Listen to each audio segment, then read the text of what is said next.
Hello guys and welcome back to my channel सिर्फ IAS.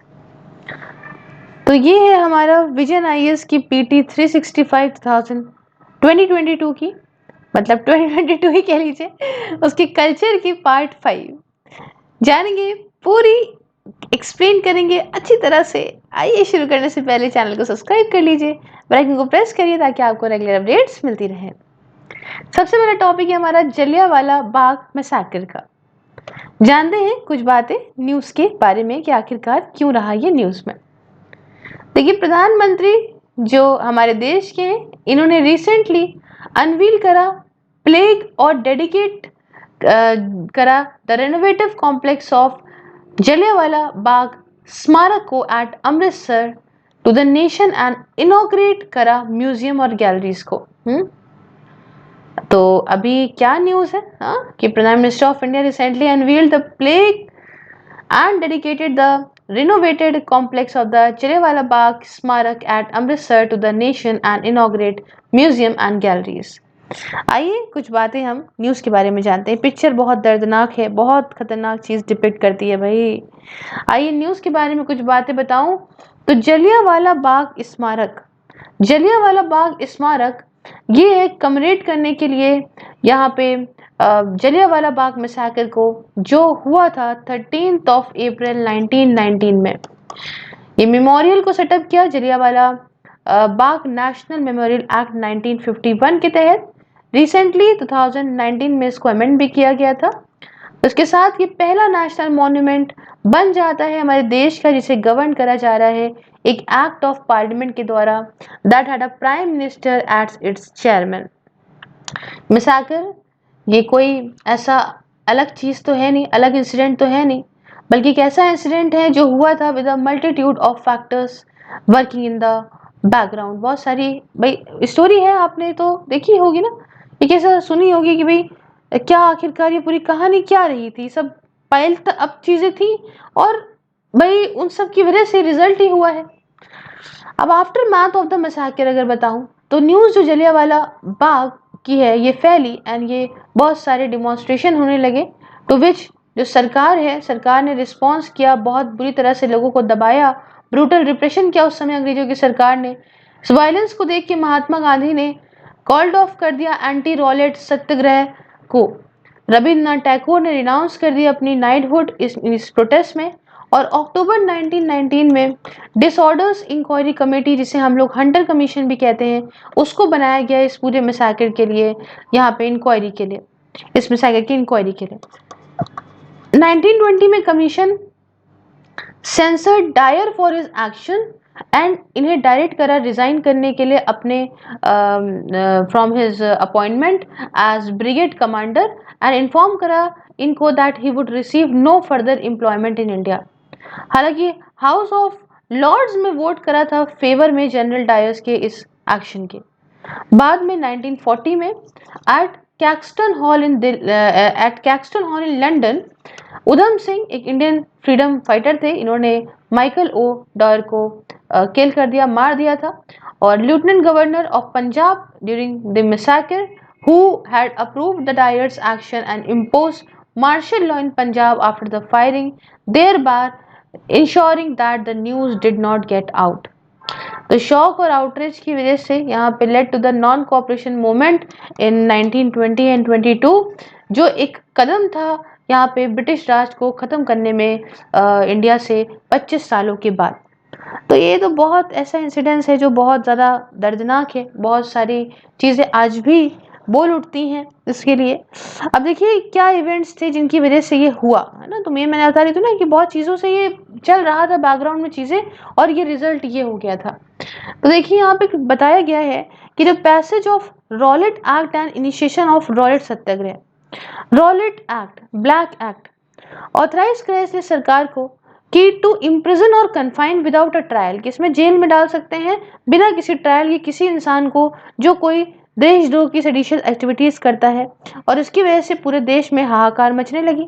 Gandhi ji ने सत्याग्रह को शुरुआत करी इस रॉलेट एक्ट के अगेंस्ट, और ब्रिटिश ने इशू करा to prohibit him from entering Punjab. Britishers ने कहा कि भैया गांधी जी जो है वो पंजाब में नहीं एंटर कर सकते।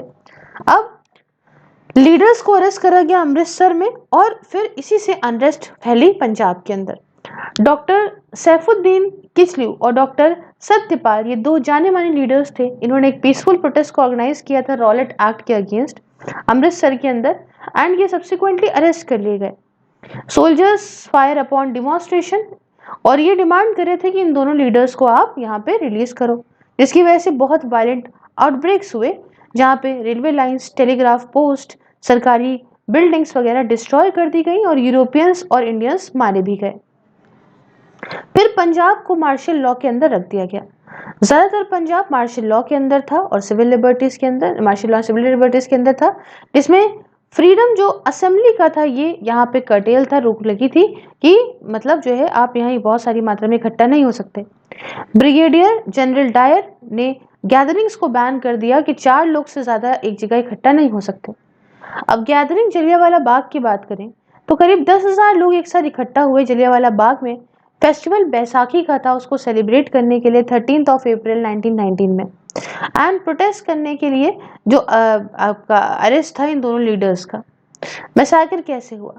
ब्रिगेडियर जनरल डायल ने हेड करा बाग को, जलियांवाला बाग पहुंचे अपने ट्रूप्स के साथ में, इकलौता जो एग्जिट था उसको बंद कर दिया और ऑर्डर करा ओपन फायर बिना किसी वार्निंग के। फायर चलती रही 10 से 15 मिनट तक, और ये रुकी तब ही जब यहाँ पे एमिनेशन हैड रन आउट। आप समझो क्या रहा होगा। टोटल एस्टिमेटेड फिगर जो लोगों की डेथ हुई थी, जो जनरल डायर ने दिया, मिस्टर अरविंग ने दिया, वो 291 था, लेकिन रिपोर्ट्स कहती हैं, कमेटी जो हेड कर रही थी मदन मोहन मालवीय के द्वारा, वो कहती हैं फिगर करीब 500 के आसपास थी। भैया हद, असली तो गुस्सा आती है इनकी हिस्ट्री सुन के मुझे। खैर आगे बढ़ते हैं और नेक्स्ट टॉपिक की तरफ देखते हैं। टॉपिक है मालाबार या मोपला रिबेलियन का। क्यों रहा न्यूज में, फिलहाल ये जानिए। देखिए, मालाबार रिबेलियन के लीडर्स वरियाकुनाथ, कुंजह मदहाजी, अली मुसालियर एंड 387 दूसरे मोपला मार्टियर्स, ये will removed from the dictionary of martyrs of India's freedom struggle. इनके नाम जो है वो मार्टियर्स की लिस्ट से हटा दिए जाएंगे इस डिक्शनरी से इंडिया की फ्रीडम स्ट्रगल की। आइए जानते हैं कुछ और बातें इसके बारे में। देखिए, 3 मेंबर का पैनल जो है, क्यों कर रहे हैं ये सब तो समझिए कि 3 मेंबर का पैनल इसने रिव्यू करा एंट्रीज 5th वॉल्यूम की डिक्शनरी की, जो लाई गई by the Indian council for historical research. इन्होंने समझा to have recommended the deletion, इन्होंने रिकमेंड किया कि भाई ये इनके नाम डिलीट कर दिए जाएं। क्यों? क्योंकि इन्हें ये लगा दैट जो 1921 का रिबेलियन था वो कभी भी इंडिपेंडेंस स्ट्रगल का पार्ट नहीं था, बट एक फंडामेंटलिस्ट मूवमेंट था। इसके अंदर इट इंक्लूडेड कि that Haji was a writer, right वाला है, लिखने वाला नहीं है, ठीक है, who had establish a Shariya court. And बहुत सारे मोपला जो मार्टियर्स हैं, जो अंडर ट्रायल प्रिजनर्स थे, वो डिजीजेस की वजह से मरे, जैसे कि कॉलरा वगैरह और नेचुरल कॉजेस थे, इसलिए इनको मार्टियर्स के तौर पे हम नहीं यहाँ पे जो है ट्रीट कर सकते।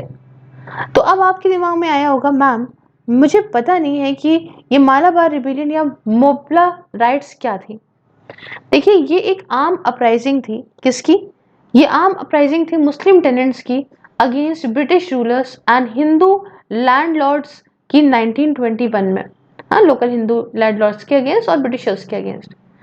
It has often been perceived as one of the first nationalist uprising south India के अंदर, and has ever even been described as peasant revolt के तौर पे अभी भी इसको डिस्क्राइब करते हैं। ये हुई ये आपका जो with in the border spectrum of खिलाफत या नॉन कॉपरेशन मूवमेंट 1920-22 में lead by the Mahatma Gandhi. अब क्या था, what was the course of the rebellion, एक बात ये आती है ना। देखिए, ये गुरिल्ला टाइप अटैक्स देखने को यहाँ पे मिलता था, और symbols of the colonial state, telegraph lines, train stations, court, post offices वगैरह और होम्स लैंडलॉर्ड के ये अटैक किए जाते थे। जब रिबेलियन ये फैला मालाबार डिस्ट्रिक्ट में, तो ब्रिटिश ऑफिसर्स और लोकल पुलिस भाग गई, बहुत सारे ट्रैक्ट टेरिटरी का छोड़ के formally under the control of the local rebels. Territory को डिक्लेयर कर दिया गया एज एन इंडिपेंडेंट स्टेट अगस्त 1921 में और हाजी बन गए इसके ruler. For the nearly 6 months, 6 महीनों तक ये पैरेलल खिलाफत रिजाइम हेडक्वार्टर्स को चलाते रहे in Nilambur with even its own separate passport, currency और सिस्टम ऑफ टैक्सेशन। इन सब कुछ अलग चल रहा था। टेनेंट्स को यहाँ पे पावर दी गई over the land they cultivated along with the tax incentive भी दिया गया। हालांकि मूवमेंट जो है शुरुआत हुई थी प्रोटेस्ट के तौर पे अगेंस्ट ब्रिटिश अथॉरिटीज, लेकिन इसने अब कम्युनल ओवरटोन ले ली थी that culminated into communal violence. ठीक है, शुरुआत कैसे हुई और बताओ कैसे क्या हो गया। तो अब रिवोल्ट के कारण क्या थे ये जानना बहुत जरूरी है। पहले हिस्ट्री जानते हैं फ्यूडल कॉन्फ्लिक्ट्स की मालाबार रीजन में। एक किसान का और लैंडलॉर्ड का रिलेशन पहले से ही काफी दिक्कत में था इस रीजन में। एविडेंटली करीब 32 अपराइजिंग ऑर्गेनाइज हुई थी मोपलास के द्वारा और 1836 से 1919 के बीच में against high caste Hindu landlords के, इनके रिलेटिव और असिस्टेंट्स और ब्रिटिश ऑफिसर्स के अगेंस्ट ये अपराइजिंग हो रही थी। उसके बाद agrarian discontent, economic condition Moplah tenant की ये बेकार होती चली गई वक्त के साथ। क्यों? क्योंकि ब्रिटिश पॉलिसीज बहुत बेकार थी, इसकी वजह से टैक्सेशन इन्होंने बढ़ाया था, इनसिक्योर टेनेंसी थी, रैक रेंटिंग थी और फोर्स एविक्शंस वगैरह थे, जिसकी वजह से क्या हुआ कि एंटी ब्रिटिश और एंटी फ्यूडल सेंटिमेंट बढ़ने लगे, ब्रिटिशर्स के खिलाफ जो है वो चीज़ें बढ़ने लगी और ये जो फ्यूडलिज्म था इसके लिए भी अगेंस्ट होने लगे लोग। फिर पॉलिटिकल मोबिलाइजेशन ऑफ मैपिलास हुआ क्या, कांग्रेस पहुंची मैपिला कल्टिवेटर्स के पास to mobilise the support for independence through Khilafat movement and support करने के लिए कि भाई आप सपोर्ट करिए एग्रीगेरियन रिफॉर्म्स को इस रीजन में। खिलाफत कमेटी को बनाया गया था मालाबार के अंदर जून 1920 में, जो काफी एक्टिव हो गई थी। अगस्त 1920 में गांधी शौकत अली के साथ में, जो कि लीडर थे खिलाफत मूवमेंट के इंडिया के अंदर, ये पहुंचे कालीकट। इन दोनों पहुंचे कालीकट ताकि ये जो कंबाइंड मैसेज दे सके नॉन कोऑपरेशन का और खिलाफत का अमंग द रेसिडेंट्स जो कि मालाबार में लोग रहते हैं। जनवरी 1921 में Mappilas under the religious head जिनका नाम था महादम तंगल, इन्होंने प्लीज करा support to the non cooperation movement. Immediate क्या वजह थी, देखिए Mappilas under the leadership of Variyam Kunnath Kunjahammed Haji, इन्होंने हथियार उठाए इनके अंडर अगस्त 1921 में। क्यों? क्योंकि खिलाफत लीडर अली मुसालियर को अरेस्ट कर लिया गया था और एक अफवाह फैल गई थी कि जो प्रोमिनेंट मॉस्क है, जानी मानी जो मस्जिद है थिरुरंग गदी में, ये रेड हो गई है इस पे, तो इसलिए एकदम से सबने यहाँ पे हथियार उठाए। तो ये है पूरी खबर मालाबार की। नेक्स्ट हम पाइका रिबेलियन, बहुत ही फेमस है, इसके बारे में बात करेंगे। देखिए न्यूज में क्यों रहा, रिसेंटली सेंटर ने कहा कि पाइका रिबेलियन को आप फर्स्ट वॉर ऑफ इंडिपेंडेंस नहीं कह सकते।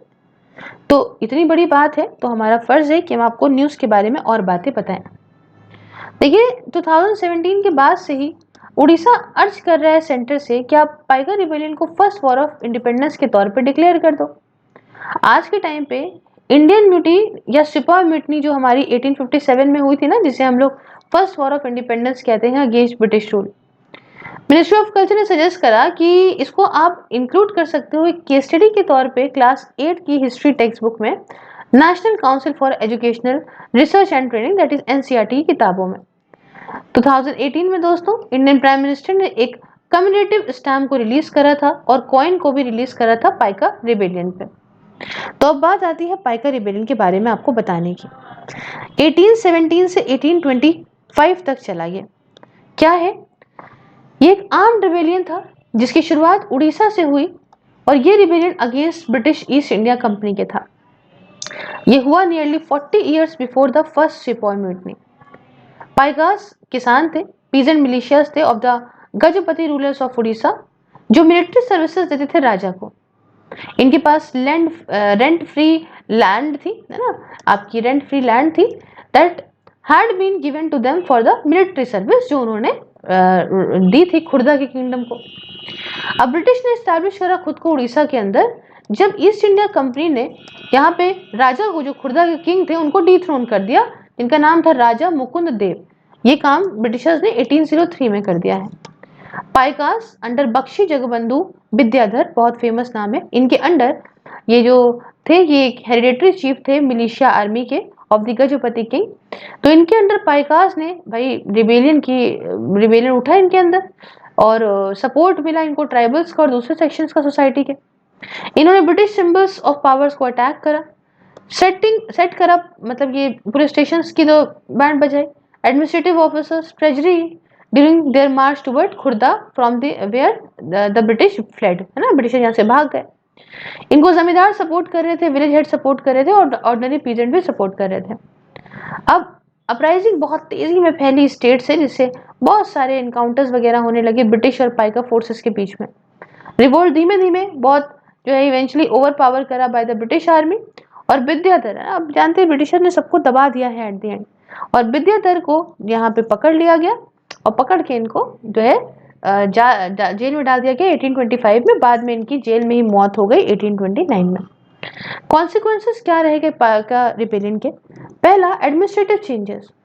उड़ीसा पीपल मतलब उड़ियास ये एम्प्लॉय करे गए गवर्नमेंट सर्विस में और interested with the responsible works, इनको काफी काम भी दिया गया। अच्छा, दूसरा, सॉल्ट प्राइसेस में रिडक्शन देखने को मिला और ज्यादा सॉल्ट जो है अब अवेलेबल था for the smooth purchase of the people.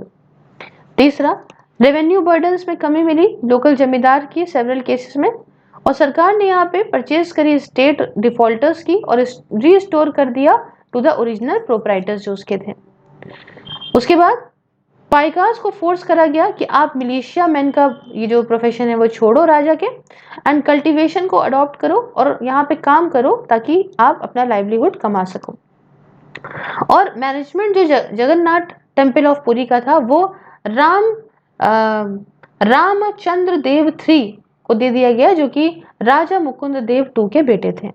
तो ये सब फायदे हुए। अब यहाँ पे जो वजह है वो भी यहाँ लिखी है दोस्तों, कॉजेज ऑफ पाइका रिबेलियन। पहली चीज तो न्यू लैंड रेवेन्यू सिस्टम लाया गया था ब्रिटिशर के द्वारा। दूसरी बात, ब्रिटिश एक्सप्लॉयटेटिव पॉलिसीज जैसे कि राजा ऑफ खुर्दा को रिमूव करना, एक्सप्लॉयट और ऑप्रेस करना पीजेंट और फार्मर्स को।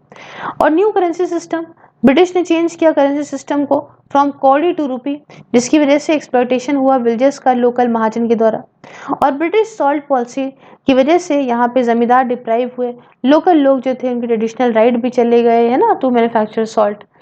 तो ये दिक्कत थी जिनकी वजह से ये हुआ, और मैंने आपको बाद में कॉन्सिक्वेंसेस भी बताए।